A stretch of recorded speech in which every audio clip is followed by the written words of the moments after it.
papá, para poder atender lo que tú pides de nosotros, Señor, reconociendo que tú eres Dios y nosotros te pertenecemos, Señor. Te lo pedimos en el nombre de Cristo Jesús. Amén. Pueden sentarse.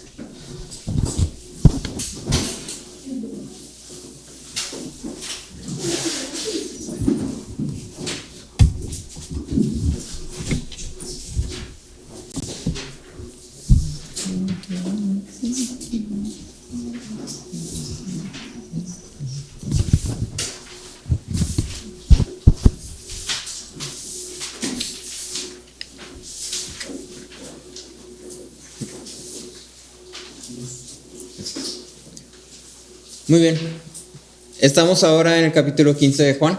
Ya casi terminamos con Juan. Nada más muchas semanas más. Pero ya casi terminamos, ya hemos avanzado, pues ya vamos a 3/4 casi el capítulo.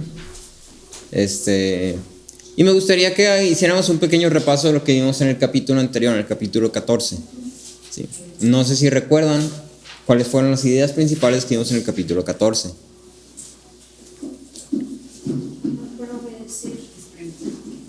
¿Cuál? Okay. Ajá. Ajá. De todo el capítulo 14. De todo el capítulo. ¿Qué va a preparar morada? La pericóresis, claro. Bueno, que nos deja algo para cuando ya se... Ajá. No nos deja solos. Las obras mayores son las que continúan haciendo a través de su iglesia. Ajá. Que Cristo continúa obrando a través de su iglesia. Entonces, el capítulo 14, no sé si recuerdas que el inicio del capítulo 14 es: no se turbe vuestro corazón. Sí, las palabras que dan inicio al capítulo 14 es: no se turbe vuestro corazón. Y este capítulo comienza después de que Jesús le dice a Pedro que él lo va a traicionar. Es decir, Jesús dice a Pedro: tú vas a fallar, tú vas a flaquear, ¿sí? Eres débil, hay debilidad en ti, sí, se va a manifestar.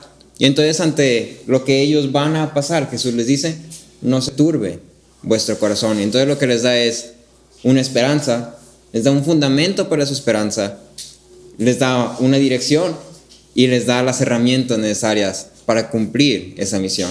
Y Jesús les dice, así como decíamos en Narnia, ¿no? Que llegaba Santa Claus y les daba a los niños regalos, ¿sí? Y entonces ya pues daba regalos, y esta es la espada y acuérdate de utilizarla para defender a los otros, y este es el escudo y acuérdate de utilizarlo para protegerte, y esta es la pócima para que si alguien necesita que lo sanes con una sola gota puedes, ¿sí? Y todas esas herramientas eran necesarias para la travesía de estos niños. Y en este caso, en los discípulos, las herramientas que Jesús deja son muchísimo mejor que una espada y que una pócima y que cualquier cosa de fantasía, ¿sí? Jesús les deja su iglesia, les deja su palabra, les deja al Espíritu que está ahí junto con ellos, fortaleciéndolos, ayudándolos a permanecer. Y entonces, en este capítulo 15, justamente empieza hablando con el permanecer. Si leíste el capítulo 15, si lo leíste completo, te vas a dar cuenta que todo el énfasis está puesto en permanecer. Sí, todo el capítulo 15 está hablando de eso. Y en la primera parte del capítulo 15 hasta el versículo 16, básicamente lo que está diciendo Jesús es: permanece en mí. Sí, este es tu deber, este es tu llamado, permanece en mí. Y en la segunda parte les empieza a decir el por qué deben de esforzarse por permanecer, por qué es importante que ustedes permanezcan. ¿Sí? Y entonces empieza a decir: el mundo los puede odiar como me ha odiado a mí, ¿sí? Pero ustedes tienen que permanecer. Y me gustaría preguntarte algo, contarte algo, no sé, a ver si te relacionas. Supongo que en algún punto u otro de tu vida te has visto en esta situación donde estás con una persona que no conoces mucho y estás tú y la persona solos y no hay nadie más y simplemente están sentados en un cuarto o en la cocina o en donde sea y nadie dice nada. Si los dos están sentados, dicen...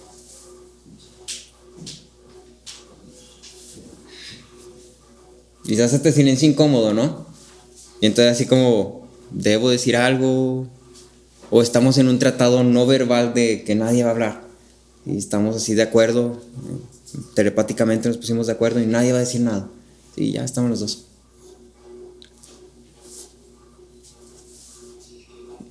O, poquito peor, imagínate que estás con alguien que sí conoces, con quien sí pudieras tener una cierta conversación a lo mejor, pero digamos que es una persona medio difícil, no sabes qué le gusta, no sabes cómo platicar, o es de esas personas que le preguntas, oye, y pues no, ¿cómo te está oyendo?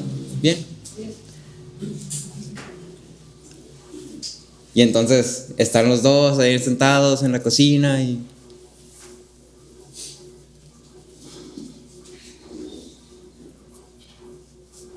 Imagina si fuera tu hermano, si fuera tu esposa, si fuera tu mejor amigo, lo que tú quieras. Si estuvieras en esa posición, ¿considerarías que eso es estar con la persona? O sea, ¿eso cuenta como estar con la persona? Así que estén los dos en un mismo lugar y que estén casi ignorando su existencia. ¿Eso cuenta como estar con la persona? O te pongo otra situación, una un poquito ya más dolorosa. Cuando sales con alguien y son amigos o tu esposo o tu esposa, no sé, lo que tú quieras, ponle ahí la persona que quieras, y se supone que debería haber como una pues interacción, ¿no? O sea, debería haber algo ahí, ¿no? Pero la otra persona está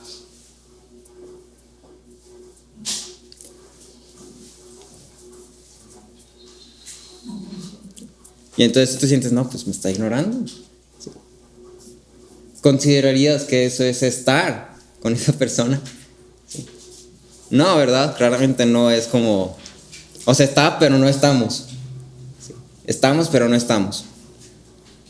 Y entonces te pregunto yo, ¿qué es lo mínimo para estar con alguien? ¿Qué es lo mínimo que se tiene que hacer para que se pueda decir, ah, sí, yo fui con fulanito, yo salí con fulanito, o yo pasé tiempo con perenganito? ¿Qué es lo mínimo para ti que dirías que tiene que pasar? ¿Sí? Tiene que haber una plática de 2 minutos, tiene que haber así como un saludito, o ¿qué es lo mínimo que tiene que pasar? La porción de Juan que hoy tenemos por estudiar nos presenta una pregunta muy semejante a esta. En Juan 15, ya después de toda la enseñanza que Jesús da a sus discípulos, después de toda la palabra, después de dar dirección de lo que querían, tal pareciera ser que las cosas estarían avanzando casi en automático.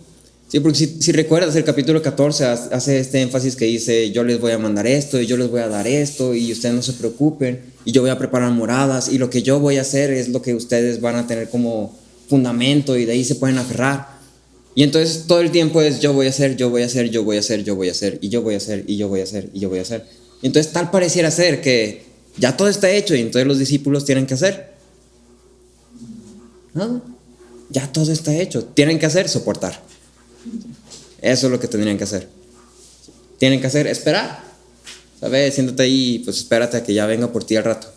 ¿Sí? El Uber llega por ti en unos 300 años aproximadamente.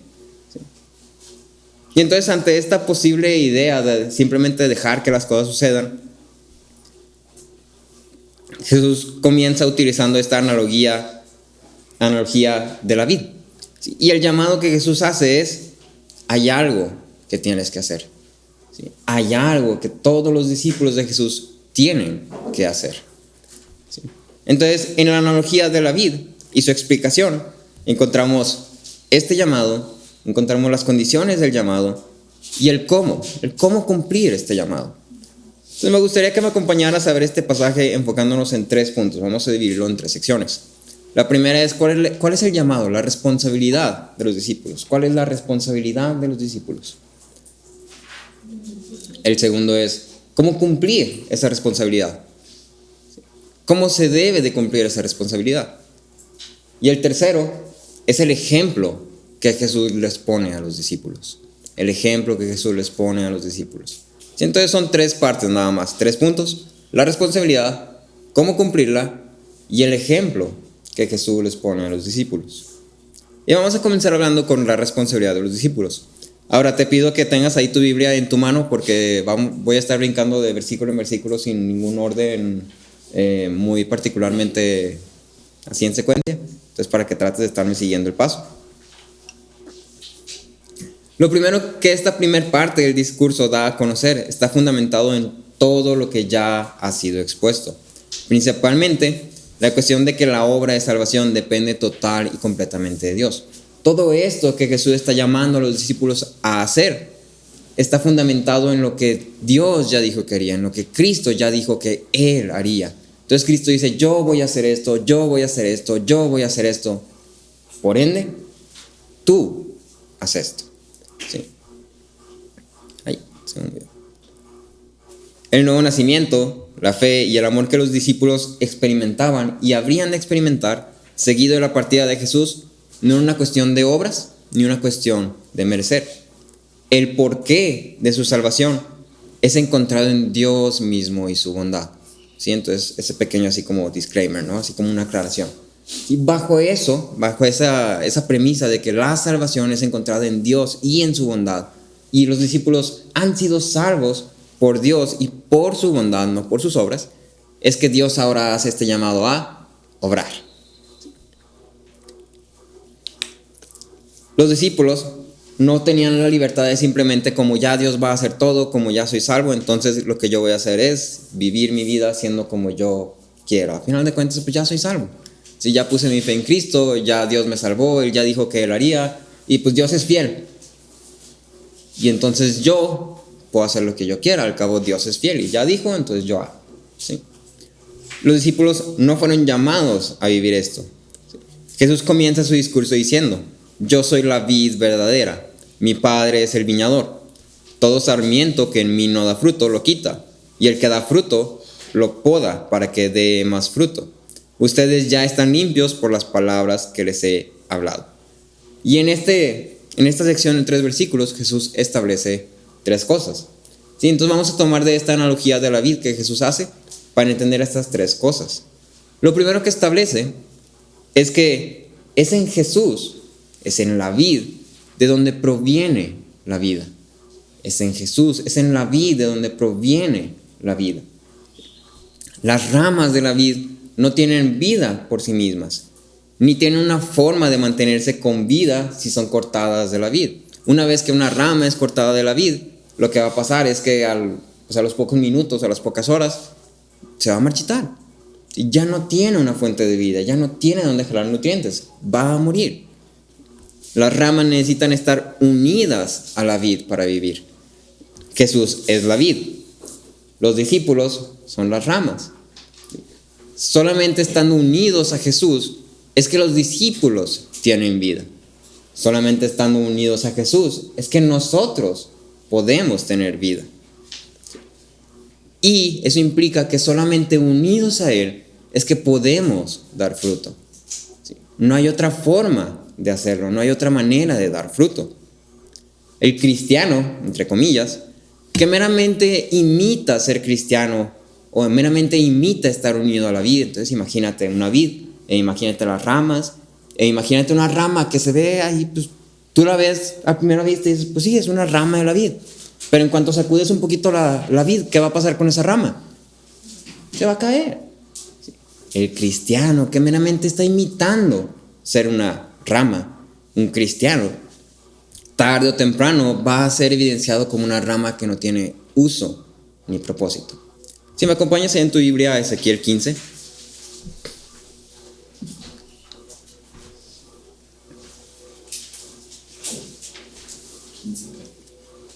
Del 1 al 5. Si me quieres ayudar, por favor. Vino a mí palabra de Jehová diciendo, Hijo de hombre, ¿qué es la madera de la vid más que cualquier otra madera? ¿Qué es el sarmiento entre los árboles del bosque? ¿Tomarán de ella madera para hacer alguna obra? ¿Tomarán de ella una estaca para colgar en ella alguna cosa? He aquí, es puesta en el fuego para ser consumida. Sus 2 extremos consumió el fuego, y la parte del medio se quemó. ¿Servirá para obra alguna? He aquí que cuando estaba entera no servía para obra alguna. ¿Cuánto menos después de que el fuego lo hubiere consumido y fuere quemada, servirá más para obra alguna? Gracias. Y entonces, esta es una imagen de Ezequiel. No sé si has leído Ezequiel. Ezequiel es poético, entonces tiene esta tendencia a hacer imágenes bastante extensas, bastante desarrolladas, sí que te presentan la idea muy claramente. Y aquí la idea es clara. Una rama que está desconectada de la vid es totalmente inútil. Sí, es basura. Sí, ni siquiera para ser consumida por el fuego sirve. Sí, ¿por qué? Porque dice ahí que cuando se consumen los dos extremos, también se consume lo de en medio. O sea, es así. Es como si metes una hoja de papel para cuidarte del frío. No va a hacer nada. Sí, es totalmente inútil. La verdadera vida es encontrada solo en Cristo. Fuera de Él no hay ninguna otra fuente de vida. Cualquier rama que esté, pero no esté conectada a la vid, que no esté conectada a Cristo, que no esté unida a Cristo, no tiene vida. ¿Sí? Por lo tanto, es una rama inútil. ¿Sí? Entonces, lo primero que podemos ver es que es en Jesús, en la vid, de donde proviene la vida. Lo segundo es que quienes están unidos a Cristo inevitablemente dan fruto. Quienes están unidos a Cristo inevitablemente dan fruto. Sí, y es en esta idea en particular lo que, a mi opinión, esta analogía de la vid tiene más peso. De la forma que una rama conectada a la vid tarde o temprano va a dar fruto. ¿Por qué? Porque está fluyendo vida a través de ella. ¿Sí? Entonces es lo más natural, lo más evidente, lo más común que cuando una rama que está conectada a la vid, que tiene vida, está durante bastante tiempo, tarde o temprano va a dar fruto. ¿Sí? Y esto es de forma natural por el mero hecho de estar unida a la vid. No es como que la rama tenga que estar activamente haciendo algo. Simplemente el hecho de que la rama esté unida a la vid es suficiente para que la rama dé fruto. ¿Sí?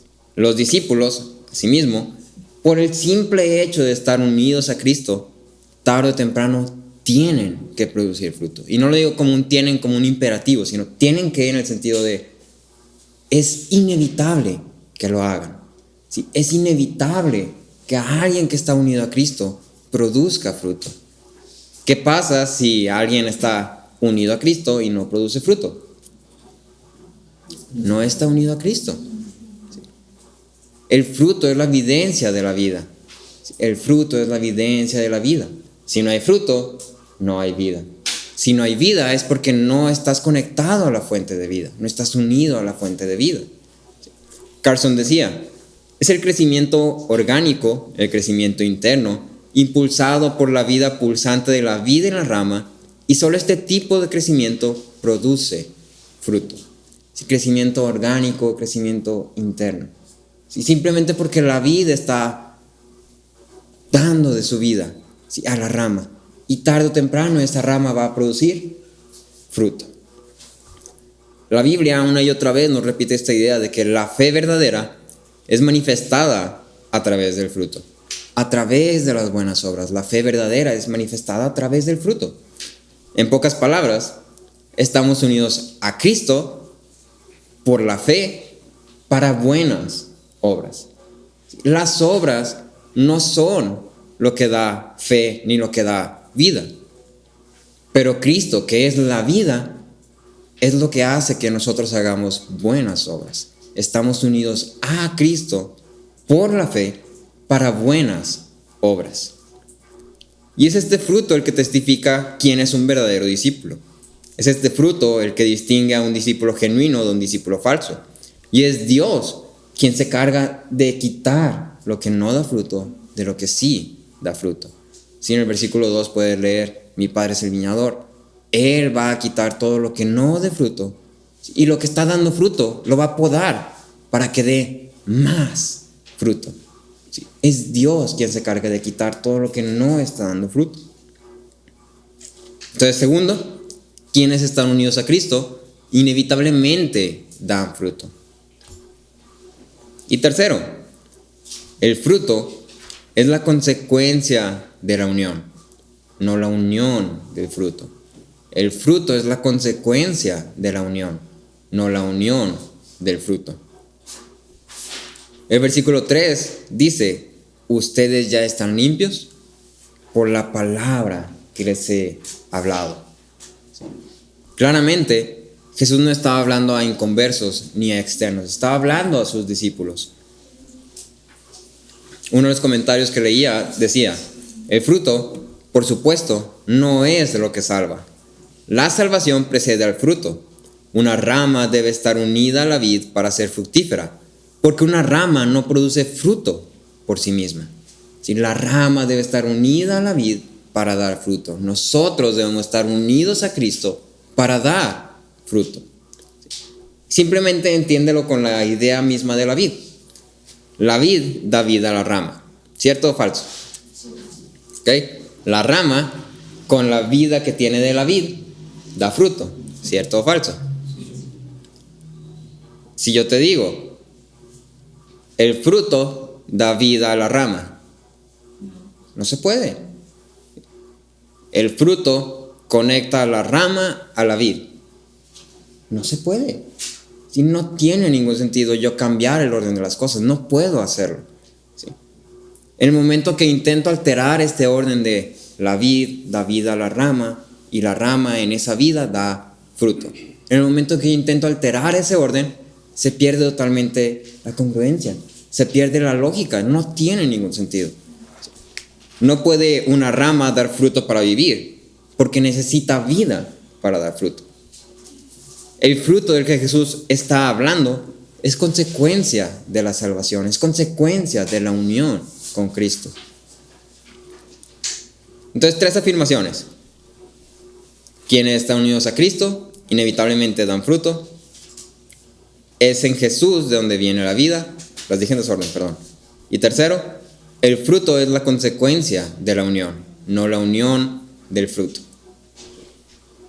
Bajo estas afirmaciones, ahora sí, Jesús pasa a dar una singular y sencilla instrucción. Declara la responsabilidad de los discípulos. Versículo 4, él dice: permanezcan en mí y yo en ustedes. Permanezcan en mí y yo en ustedes. Esta es la instrucción que Jesús da a los discípulos. Esta es la responsabilidad que Él le pone a los discípulos. Jesús coloca el permanecer como la responsabilidad de los discípulos. Aun cuando somos ramas unidas involuntariamente a la vid, Jesús establece y afirma que nuestra responsabilidad es el permanecer. Entonces, para que me entiendas como lo tanto extraño que puede sonar esto es, imagina que vas con una planta y vas con una de las ramas de la planta y le dices: no te vayas a caer del tronco, no te vayas a caer. O sea, pues la rama no es así como que va a decir: si no me dices me caigo, qué bueno que me dijiste. ¿Sí? La rama está unida al tronco porque es de ahí donde viene la rama. ¿Sí? No hay una forma en que la rama pueda decir: me voy a caer del tronco. Simplemente está ahí porque es parte, ¿sí? Está unida. Y entonces cuando Jesús viene y dice a los discípulos: permanezcan en mí, es como si Jesús estuviera diciendo a la rama de la vid: no te vayas a caer de la vid, pues está unida. Y entonces, ¿qué significa el permanecer? Esto pudiera sonar un tanto extraño. Hasta este punto, todo Juan ha afirmado y reafirmado que aquellos a quienes Jesús ha dado vida jamás perecerán. Ahí en Juan 10, versículo 28, puedes ver que dice: yo les doy vida eterna y jamás perecerán, y nadie las arrebatará de mi mano. Y luego en Juan 6:37, un poquito más atrás, leemos que dice: todo lo que el Padre me da vendrá a mí, y el que viene a mí de ningún modo lo echaré fuera. Entonces Juan ha reafirmado bastantes veces esta idea de que quienes están en Cristo ya no van a salir de Cristo. A quienes Dios les ha dado vida, ya no van a perder esa vida. Y aún así, la misma Biblia y Jesús mismo hace este énfasis en perseverar, en permanecer. En Marcos 13:13 leemos que dice: ustedes serán odiados de todos por causa de mi nombre, pero el que persevere hasta el fin, ese será salvo. Sí, entonces parece ser como que hay esta... O sea, si estás en mí, nunca te vas a caer, nunca vas a salirte, siempre vas a estar ahí. Tienes que perseverar. Si no perseveras, entonces no vas a ser salvo. Sí, entonces parece ser como ¿qué está pasando aquí, no? Y aún todavía en el cierre de la analogía, la explicación de Jesús dice en el versículo 16, Juan 15, 16, ustedes no me escogieron a mí, sino que yo los escogí a ustedes y los designé para que vayan y den fruto. Y entonces todavía es más, ¿qué está pasando aquí? O sea, ¿por qué me pides que permanezcas y tú ya, pues, tú ya? Al final, terminamos con lo que parece ser dos ideas que se oponen totalmente entre sí. ¿Cómo podemos reconciliar esto? La realidad de esto es que es algo que no podemos entender del todo y que nunca vamos a poder entender del todo. Pero podemos entender lo suficiente para obrar correctamente. Podemos entender lo suficiente para obrar correctamente.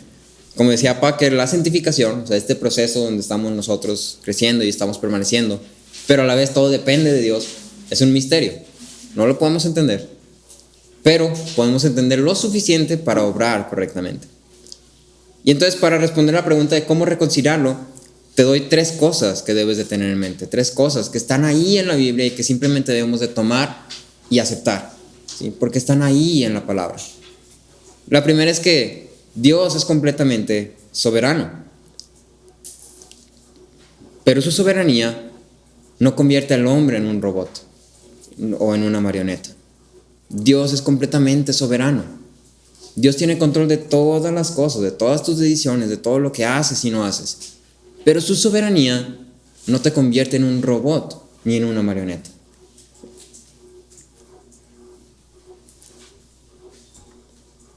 Lo cual nos lleva a nuestro segundo punto. El hombre, tú y yo, somos totalmente responsables de lo que hacemos, de lo que somos y de lo que hacemos. Tú y yo somos totalmente responsables de lo que somos y de lo que hacemos. Pero eso no hace a Dios contingente. Eso no hace a Dios depender de lo que tú decidas para saber qué va a hacer Él. Eso no hace a Dios contingente.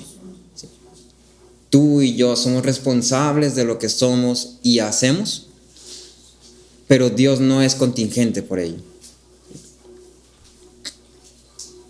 Y tercero, los mismos apóstoles y los escritores bíblicos afirmaban las dos cosas, la soberanía de Dios y la responsabilidad humana.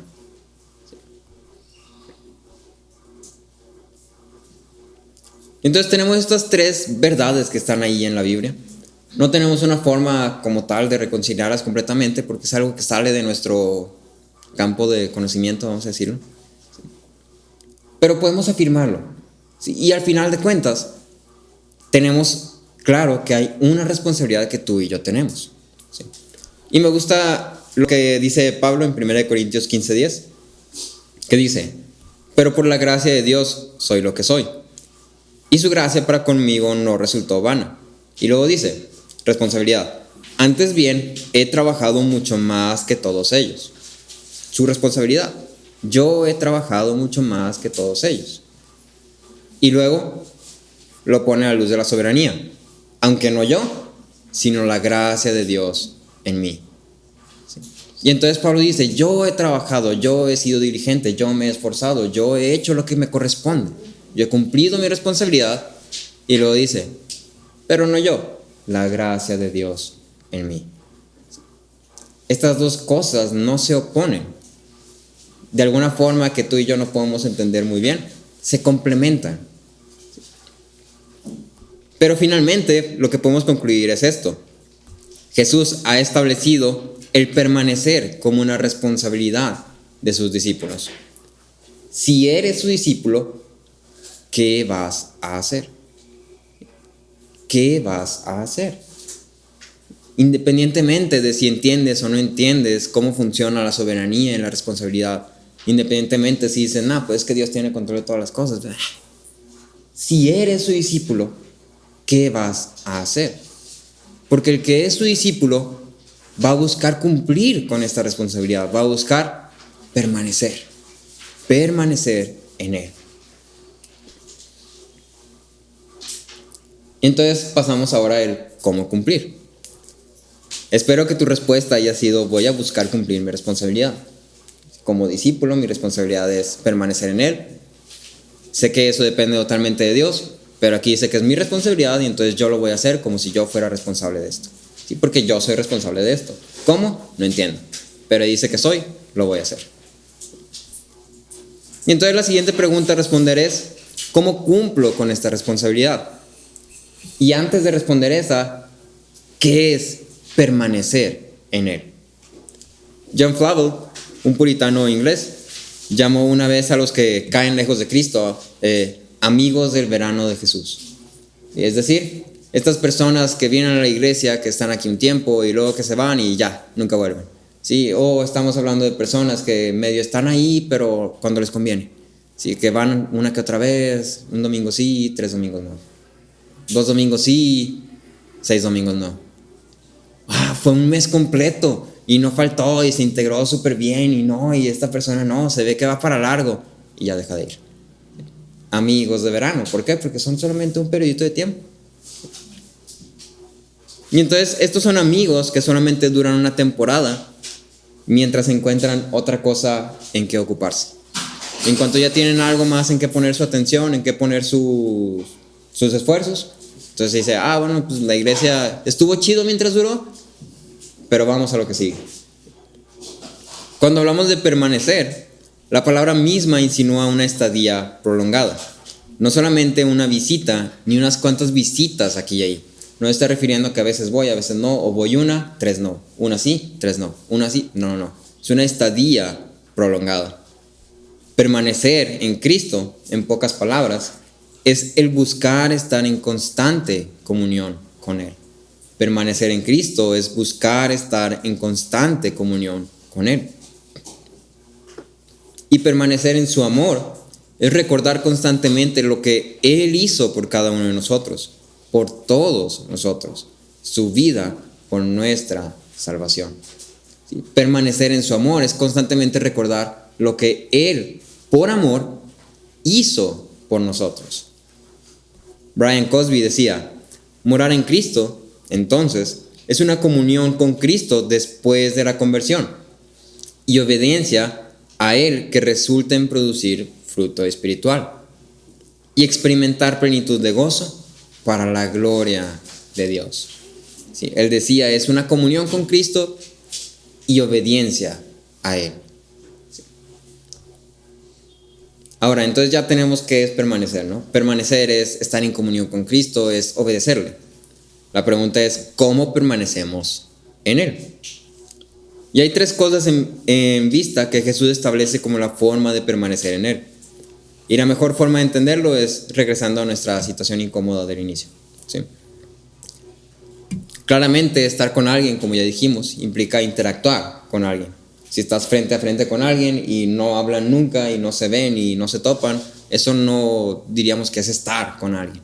Si los dos están en un mismo lugar, pero no están juntos. No pudiera decir que yo estuve con X persona cuando nuestra estancia duró 5 minutos y durante esos 5 minutos nunca la volteé a ver. Mucho menos pudiera decir que permanecí con esa persona. ¿Sí? En cambio, puedo decir que estuve con alguien cuando realmente me dediqué a pasar tiempo con la persona. Sí, aunque hayan sido 5 minutos, pero de 5 minutos haya sido, tenemos 5 minutos, vamos a platicar, sí, vamos a conocernos. Cuando yo fui intencional o la persona fue intencional, entonces ya puedo yo decir, pasé 5 minutos con esta persona. Sí, pasé un tiempo con esta persona. Aún así, esto no implica una permanencia. Implica que estuve 5 minutos. 5 minutos no es permanecer. Permanecer habla de algo más largo, algo más constante, algo que no va y viene, algo que no es de a veces sí, algo que siempre está. Claramente, para estar con alguien es necesario interactuar. Entonces la pregunta es, ¿cómo nosotros interactuamos con Jesús? Lo que queremos es permanecer en Él. Lo que queremos es estar con Él. ¿Cómo interactuamos con Él? Y la respuesta, Jesús mismo la ha estado dando y repitiendo a través de su discurso. Jesús presenta 3 medios por los cuales interactuamos con Él. Más correctamente, ha presentado 3 medios principales en este discurso por los cuales podemos cumplir nuestra responsabilidad de permanecer en Él. ¿sí? Te voy a leer algunos versículos de Juan 14 y Juan 15 así en desorden. Dice, si ustedes me aman, guardarán mis mandamientos. Otro versículo, si alguien me ama, guardará mi palabra. Otro versículo, si guardan mis mandamientos, permanecerán en mi amor. El primer medio que Jesús ha establecido para permanecer en Él es su palabra. ¿Sí? Su palabra es el principal medio en el sentido de que es el primer medio que tenemos ahí a la mano para estar en Él, para interactuar con Él, para permanecer con Él. De la forma que por medio de su palabra los discípulos fueron inicialmente unidos a Cristo. De la forma que nosotros, por medio de su palabra, fuimos inicialmente unidos a Cristo. Por medio de su palabra también permanecemos unidos. ¿Sí? Por medio de su palabra, ¿en qué sentido? En el sentido de que es a través de la predicación del Evangelio que el Espíritu ha obrado en nosotros. ¿Sí? Y es a través de la palabra que el Espíritu sigue obrando en nosotros. Entonces el primer medio es su palabra. El segundo medio dice, todo lo que pidan en mi nombre, lo haré para que el Padre sea glorificado en el Hijo. Otro versículo, si me piden algo en mi nombre, yo lo haré. Otro versículo, si permanecen en mí y mis palabras permanecen en ustedes, pidan lo que quieran y les será hecho. El segundo medio que Jesús establece para permanecer en Él es la oración. Hay una recurrencia constante a la oración en medio de las palabras de Jesús. De hecho, si lees así como con atención en el capítulo 14 y 15, te vas a dar cuenta que como que Jesús mete la oración ahí donde tú y yo probablemente no pensaríamos en la oración. Si tú y yo estamos así como que no, pues que está diciendo esto y que la esperanza y que las moradas y también ora y acuérdate de orar. Está medio raro, ¿no? Pero lo hace porque esto es importante. Lo hace porque para Jesús la oración no es meramente ahí te va un snack. Sí, un snack espiritual. No, para Jesús esto es algo primordial, es algo esencial. Jesús hace énfasis en la oración porque para Jesús este es un aspecto crucial de nuestras vidas como discípulos. Es un aspecto crucial de nuestro peregrinaje en la tierra. Melissa Kroger decía, Jesús nos habla en su palabra y nos invita a hablarle a través de la oración. Permanecer no solo renueva nuestras mentes, sino que transforma nuestros deseos. Y es justamente a través de la oración que respondemos a la palabra. Cuando oramos, reconocemos nuestra dependencia de Dios en todo aspecto de nuestras vidas, desde el más pequeñito hasta lo más grande. Y entonces te dejo nada más así como, porque no me quiero meter mucho a esta oración, que es un tema importante, vamos a hablarlo yo creo que pronto, pero te dejo nada más con esos 3 puntitos que te pueden ayudar a ti a practicar la oración. Lo primero es que ora en acuerdo con el nombre de Cristo y con su palabra. ¿Sí? En acuerdo con el nombre de Cristo y con su palabra. En todos los versículos que te leí, siempre hace este énfasis de Jesús, pídanlo en mi nombre. ¿Sí? Pídanlo en mi nombre. Y te pongo este ejemplo. Cuando tienes una tarjeta de crédito y hay una compra que se ve muy poco característica tuya, el banco inmediatamente ¿qué hace? No pasa. No pasa. ¿Y por qué no pasa? Pues es que esta persona no compra esto. Porque esta persona compró un kit de gimnasio en casa. Siempre compra pan, esa tarjeta es la del pan. ¿Sí? Aquí no debería haber un kit de gimnasio en casa. Y entonces lo que va a hacer el banco es, no pasa. ¿Sí? ¿Cuál es la congruencia de mis oraciones con lo que Cristo ha hecho, con el propósito de Cristo, con la obra de Cristo? Si Cristo quiere glorificar al Padre y todo lo que Él hace es para glorificar al Padre, cuando yo oro, mi oración debe ser con el propósito de glorificar al Padre. Y entonces ese es nuestro segundo punto. Ora buscando la gloria de Dios. Ora buscando la gloria de Dios.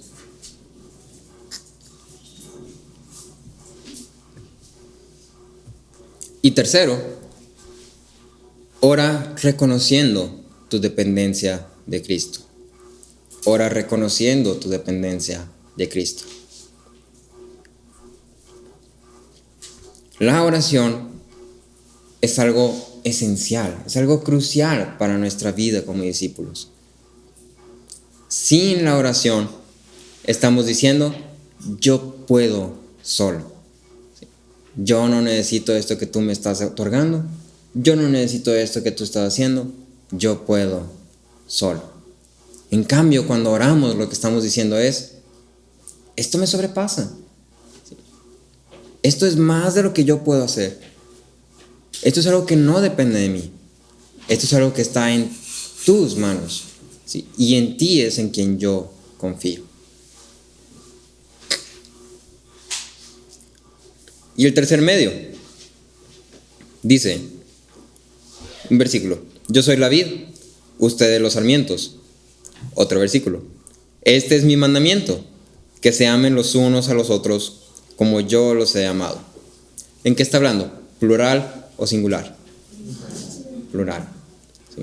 La vid no tiene una rama que produce un fruto y otra rama que produce otro fruto y otra rama que produce otro fruto. ¿Sí?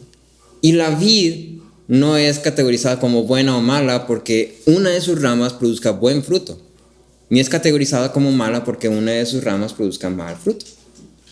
La vid es entendida como todo, ¿sí? La vid, sus ramas y los frutos de sus ramas, ¿sí? De toda la vid. No es seccionada, no es separada, es la vid, sus ramas y todos sus frutos, ¿sí? El tercer medio por el cual Jesús nos llama a permanecer es a través de la comunidad, es a través de la iglesia.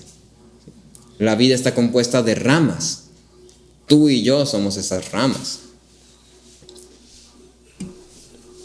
Permanecer en Cristo, dice Brian Cosby, encuentra expresión dentro de la comunidad de fe, porque Dios ha provisto a otros peregrinos para asistirnos en nuestra peregrinación a la ciudad celestial. Y entonces otra vez regresamos a este ejemplo de la vid, ¿no? Aunque cada una de las ramas de la vid son ramas individuales, todas están conectadas a la misma vid. Y entonces en cierta forma, como todos reciben vida de la misma vid, están también todas las ramas conectadas entre sí. Todas las ramas están conectadas entre sí, todas trabajando para producir fruto que califican a la vid como buena. Esta es una buena vid porque sus ramas producen buen fruto. Entonces, estos son los tres medios que Jesús constantemente hace énfasis en. No quiere decir que sean los únicos medios. Estos son los tres medios principales, los que conocemos como los medios de gracia. Y estos son los tres medios principales que nosotros tenemos acceso a. Pero dentro de los medios de gracia también encontramos la alabanza, la adoración, también encontramos el bautismo, también encontramos la cena del Señor. Todos estos son medios de gracia por los cuales permanecemos en Cristo. Brian Cosby otra vez decía, los medios de la gracia, entonces, son expresiones tangibles de nuestra permanencia en Cristo. Y entonces, ya tenemos como esta parte de, ya sé cómo permanecer en Cristo. Y ahora vamos a hacer una evaluación, que tanto permanezco en Cristo. Piper decía que en su iglesia hizo una encuesta. Y entonces en la encuesta decía cuánto tiempo oras al día, cuánto tiempo lees la Biblia al día, cuánto tiempo pasas haciendo esto al día, cuánto tiempo haces devocionales al día, creo. Y pues básicamente en su iglesia resultó ser que más o menos el 40% oraban 5 minutos a la semana. 5 minutos a la semana. Casi la mitad de la iglesia se dedicaba a orar solo 5 minutos a la semana. 15 minutos de lectura a la semana. Y entonces lo que vemos es, hay una responsabilidad, hay un llamado a permanecer. Pero no sé tú, para mí 5 minutos a la semana, si lo repartes así como que en los 7 días, son más o menos que 40 segundos por día de oración. 40 segundos. Entonces, 40 segundos al día, horas. Y ya eso es permanecer en Cristo. Porque yo no creo, es como si fueras con tu familia y los vieras 40 segundos y ya te vas. Y ya. ¿Estuviste con tu familia? No. Nomás soplaste ahí las bacterias de la casa y ya, vámonos. Eso no es permanecer en Cristo. Y tristemente muchos de nosotros cometemos este mismo error. ¿Sí? Sabemos que es nuestra responsabilidad, sabemos que es nuestro deber, sabemos que es nuestro llamado y sabemos que es bueno para nosotros. Sabemos que es necesario para nosotros. Y ahí está, lo tenemos a la mano. ¿Y qué hacemos? Voy a dedicar 40 segundos.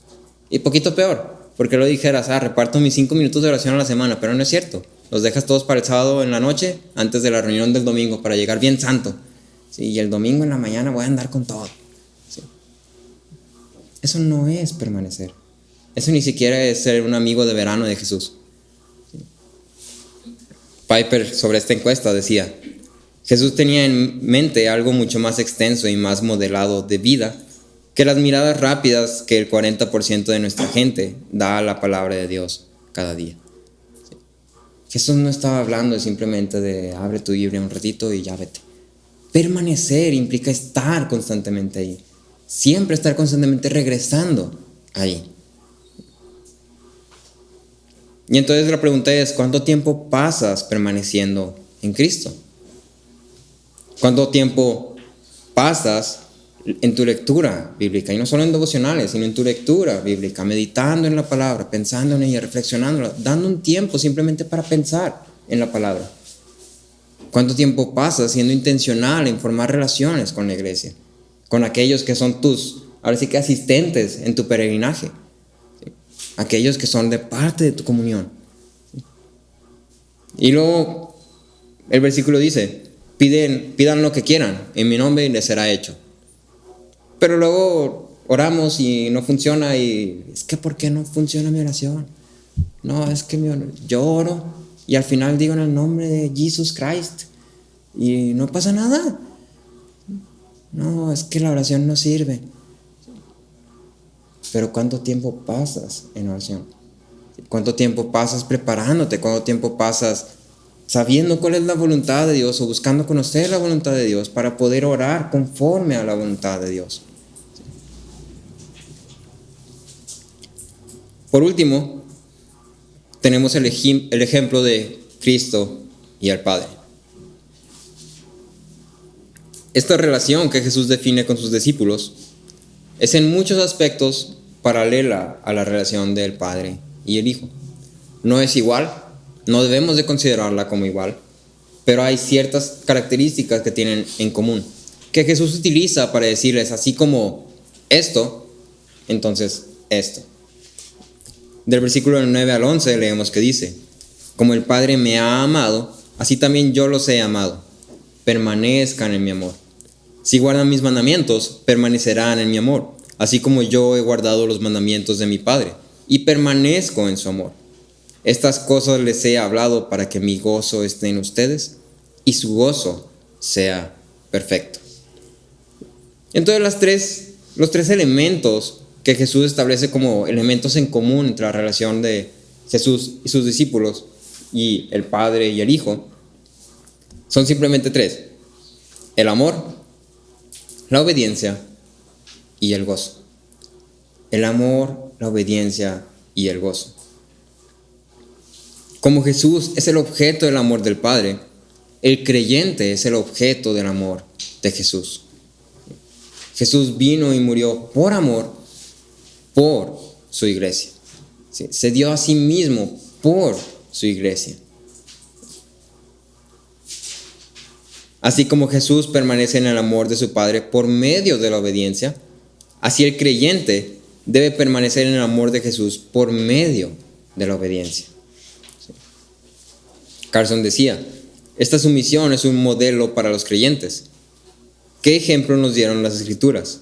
Hasta el Hijo de Dios aprendió a obedecer a través del sufrimiento. ¿Sí? Cristo permanecía en el amor de Dios por su obediencia. ¿Sí? Y ahora su obediencia tenía una motivación. No era simplemente que Jesús obedeciera porque es que me va a dejar de amar. No, había una motivación más allá de eso. Jesús por sus obras fue distinguido como el Hijo de Dios. Nosotros, por nuestras obras, debemos también ser distinguidos como hijos de Dios. ¿Sí? Y cuando digo por sus obras, no me refiero a los milagros, y no me refiero a esto y aquello, sino me refiero a su vida. Jesús por su vida, por lo que Él hizo, fue distinguido como el Hijo de Dios. Y nosotros, por lo que hacemos, por nuestro carácter, por nuestras obras, debemos ser también distinguidos como hijos de Dios.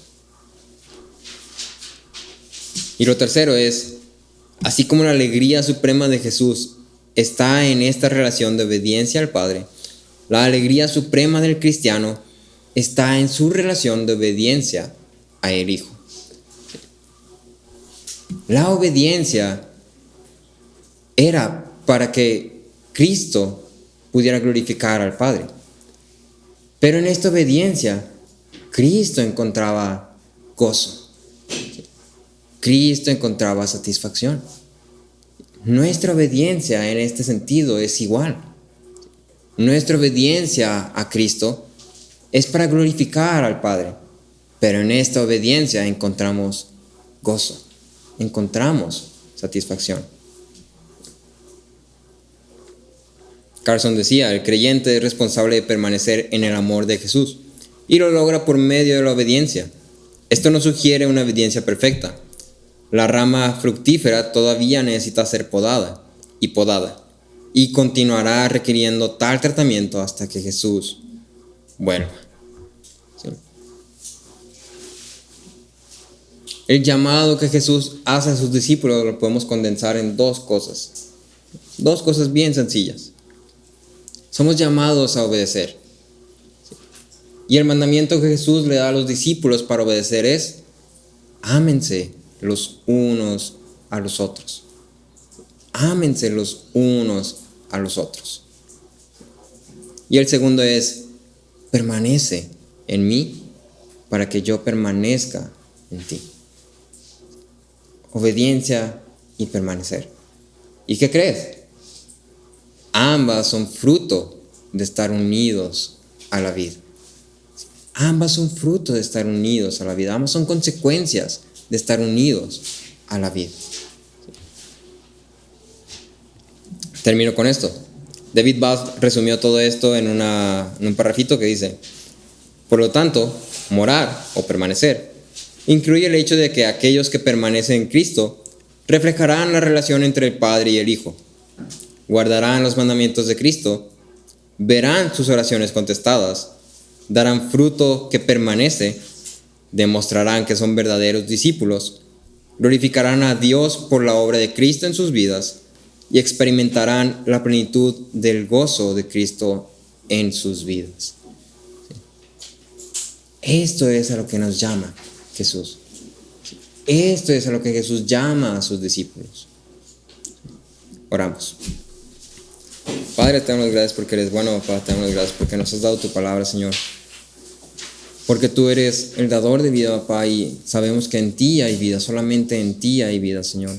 Y sabemos que estando unidos a ti tenemos vida, papá, y que podemos permanecer en ti, Señor. Y que tú eres el que nos da todo lo que necesitamos para permanecer en ti, papá, para obedecerte, papá, que tú nos has capacitado por medio de tu palabra, por medio de tu Espíritu, Señor. Porque nos has dado motivaciones suficientes, papá, porque nos has presentado tu amor, porque nos has presentado la gloria del Padre, Señor. Y ahora podemos obrar con ello en mente. Ayúdanos a que en nuestro día a día podamos buscar permanecer en ti, buscar estar en comunión contigo constantemente, Señor. Que no sea solamente algo que esté ahí al lado, papá, que hagamos cuando recordemos, sino que seas algo que siempre esté en nuestra mente, que seas algo a lo que siempre busquemos volver, Señor. Sé tú orando a través de nosotros, papá, sé tú ayúdanos a ser diligentes, a ser esforzados, Señor. Te lo pedimos en nombre de Cristo Jesús. Amén. Muy bien.